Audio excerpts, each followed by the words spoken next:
Hey, what's up, nerds? PaulMConti here, and we got more new stuff! Yeah, we got the War Scrolls for Shadespire. So today I want to talk about the Stormcast War Scrolls Steelheart'S champions. And they're going to steal your heart, let me tell you.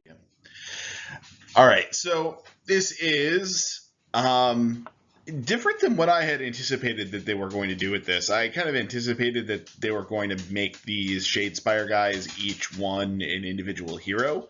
Instead, they turned them into a unit of 3 guys that are each unique, but are collectively a unique unit of liberators, basically.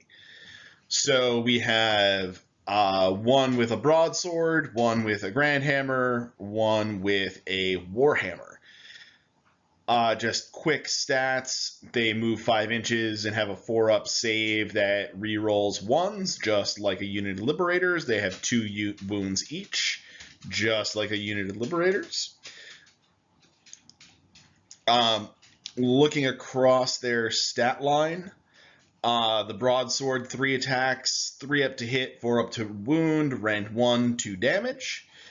The grand hammer, 2 attacks, 4 up to hit, 3 up to wound, rend 1, 3 damage. And the warhammer, 3 attacks, 3 up to hit, 3 up to wound, no rend, 1 damage. So these guys also have the same Lalo the Tyrant's ability that Liberators have, where if they are attacking or directing all of their attacks against one model with a wounds characteristic of 5 or more, in the combat phase, they can add 1 to all of their hit rolls. A little bit easier to do that with these guys than a unit of 5 Liberators.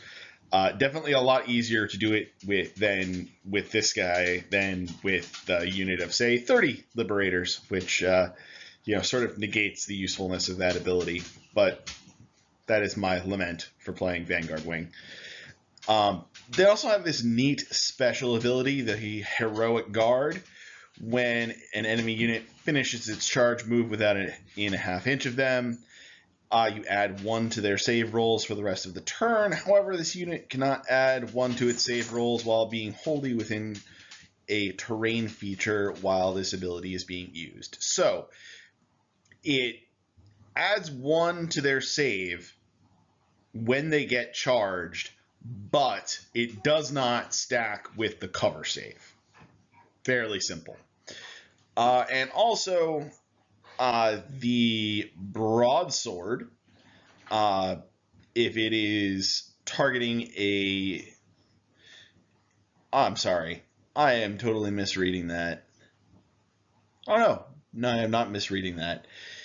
Your attacks with your broadsword, they get to reroll failed hits if the target has 5 or more models.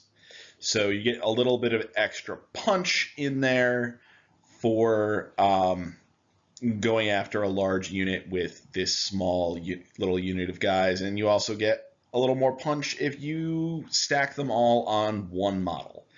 So, fairly simple, straightforward abilities. Definitely have a lot of rule of cool here. The models are awesome. They are beautiful models. I got pictures of them at the end of the slideshow. They are definitely kind of cool and flashy on the battlefield. I'm going to go through now in more detail the actual math on how these guys work out. But we also have with this not only their War Scroll, but their pitched battle profile. So min unit size 3, max unit size 3, 100 points, so exactly the same as a unit of Liberators, and they are unique. They can only be you can only include 1 unit of Steelheart'S champions in a pitched battle army. Note they have no battlefield role. And just quickly scanning up over to the keywords: Order, Celestial, Human, Stormcast Eternals, Redeemers. I don't believe I've seen that particular keyword before. Liberator, so they count as liberators for things that are identifying the Liberator keyword, and Steelheart'S champions. So I think that pretty much covers everything relevant here in just covering the War Scroll and our pitch battle profile. So, since they're the same points cost as Liberators, and they are effectively just a unique unit of Liberators, I wanted to do a comparison to a pretty standard unit of Liberators. So, Steelheart'S champions, the broadsword is going to have a damage output. Doing the math through all of that comes out to a damage output of 2 for each round of attacks. The Grand Hammer also coming out with a damage output of 2. And the Warhammer coming out with a damage output of 1.33 for a total of 5.33. A unit of 5 Liberators with the Liberator Prime having a Grand Hammer. We've got 8 attacks coming off the Liberators, hitting on 4s, wounding on 3s. 1 damage each comes out to a damage output of 2.67. And the Grand Hammer comes out to a damage output of 2. So, the total damage output comes to 4.67. So you can see here, this is also not taking Rend into consideration. We have a lot more Rend on the profile of Steelheart'S champions, so that's going to distort our damage output number up even further for the Steelheart'S champions. So pound for pound, these guys are putting out more damage than a unit of 5 Liberators. The flip side is it's 3 models, 2 wounds each, just like Liberators are 2 wounds each, but a unit of Liberators has 5 models. So you have a total of 10 wounds versus a total of 6 wounds, and basically the same save apart from the instances where they are getting charged. So the Liberators are likely a little bit more durable than Steelheart'S champions. Steelheart'S champions a little bit more offensive. So what else is important to note about these guys? They have the Liberator keyword. I looked through the Stormcast battle tome. None of the Stormcast battalions that refer to Liberators refer to Liberator in keyword bold.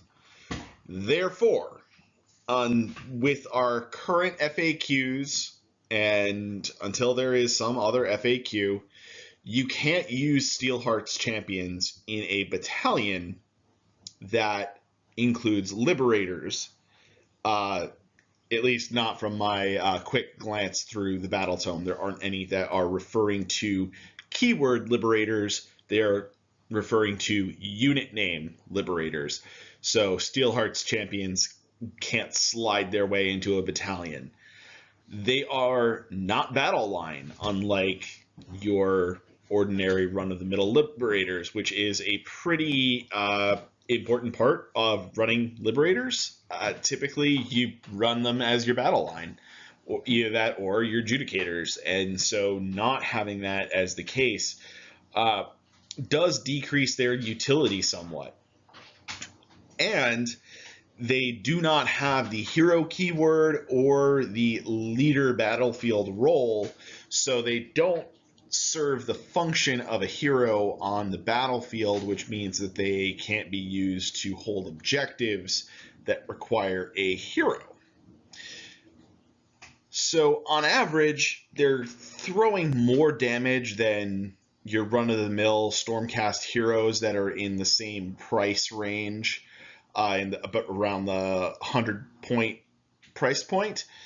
And they're doing more damage than Liberators. So if you're in a position where you have another 100 points in your list and you need to find something good to shove in, and you've already met your battle line requirements, these guys might be a good option.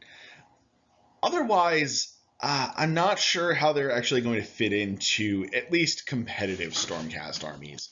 These guys definitely have the rule of cool, and so I'm sure they're going to see play plenty. But they're not battle line. They're cool. They're nifty. They're fun.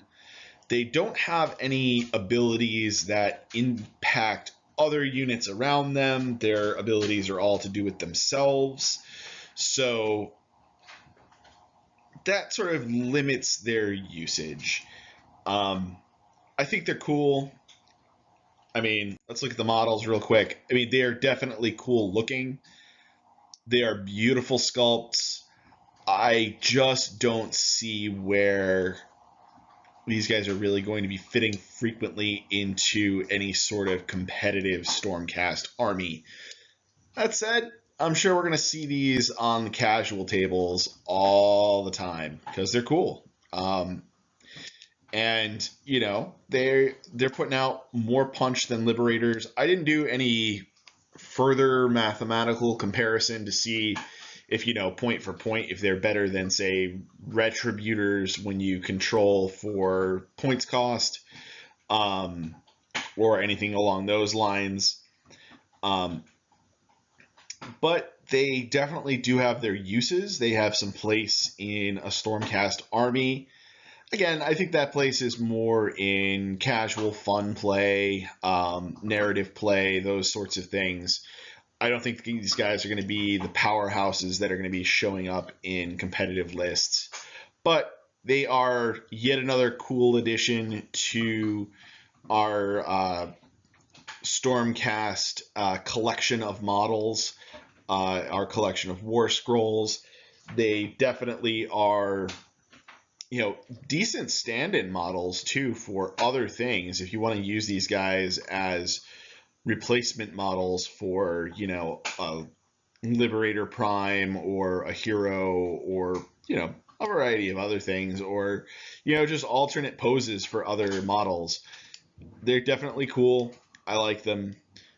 I don't know that I am going to be purchasing them unless I purchase Shadespire to play Shadespire. But they're definitely an interesting thing to add to the force. Hope you guys enjoyed the video. Hit that like button and subscribe. I will talk to you all later.